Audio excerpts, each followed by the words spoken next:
Sejumlah tokoh yang terlibat dalam peristiwa berdarah G30 SPKI tahun 1965 ditangkap dan diadili atas tindakan kudeta yang mereka lakukan. Sejumlah nama mulai dari Syam Kamaruzaman, DN Aidit, Brigjen Suparjo, Letkol Untung, Kolonel Latif, Kapten Suradi, hingga Dr. Subandrio ditangkap hingga diadili.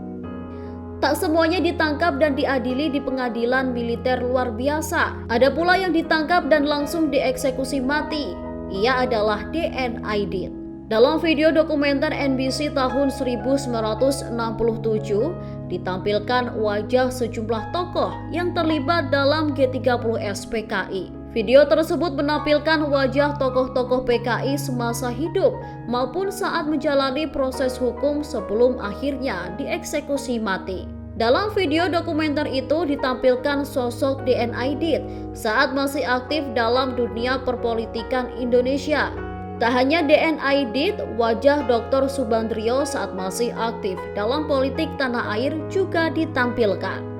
Syam Kamaruzaman ditampilkan wajahnya ketika ia menjalani sidang di pengadilan militer luar biasa.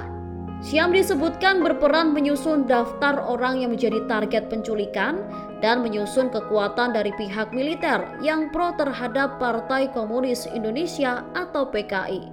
Syam sebelumnya berada di PKI sebagai Kepala Biro Khusus Partai Komunis Indonesia yang juga teman dekat dari DN Aidit, Ketua CCPKI. Wajah Brigjen Mustafa Syarif Suparjo ditampilkan saat ia menjalani proses hukum di pengadilan militer luar biasa. Ketika teman-teman sejawatnya telah dieksekusi mati, hanya Suparjo yang berhasil lolos hingga tahun 1967.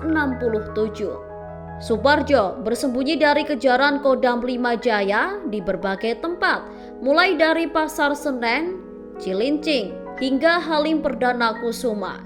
Letkol Untung Syamsuri ditampilkan saat berada di tahanan. Wajahnya tampak banyak berubah dari sebelum terlibat dengan PKI. Untung adalah Komandan Batalion 1 Cakrabirawa dan pernah meraih penghargaan Bintang Sakti atas dedikasinya dalam operasi Trikora pembebasan Irian Barat.